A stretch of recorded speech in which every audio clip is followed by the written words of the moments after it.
Chào mọi người, hôm nay mình sẽ giới thiệu về lệnh chamfer. Thì lệnh chamfer sẽ giúp cho mình tách một cái điểm mình chọn thành 4 cái điểm ha.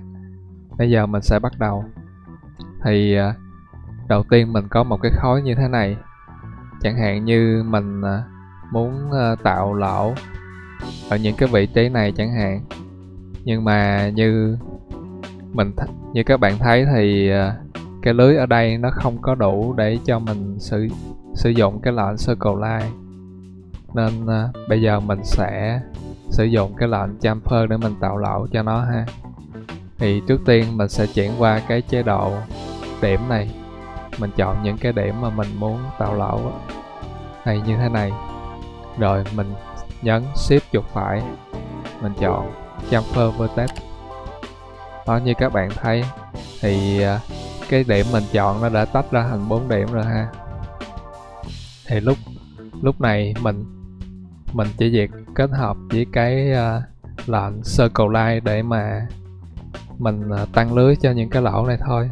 Đây, shift chuột phải, circle line.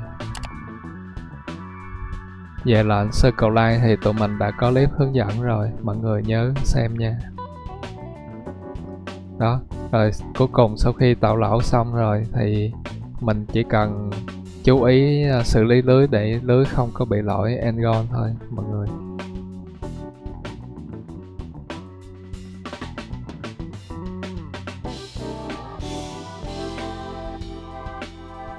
Đó, vậy là mình đã tạo một cái lỗ thành công với cái lệnh chamfer rất là nhanh ha. Thì ngoài cái việc tạo lỗ ra thì với những cái khối mà nó chụm nhau ở cái đỉnh như thế này, nếu mà mọi người muốn mà banh cái đỉnh của nó ra, kiểu như mình cho nó bằng lại ấy, mình cũng có thể dùng chamfer này. Đó, thì cái đỉnh nó sẽ vuông lại. Rồi, vậy là mình đã giới thiệu xong về cái lệnh chamfer rồi. Chúc mọi người thành công.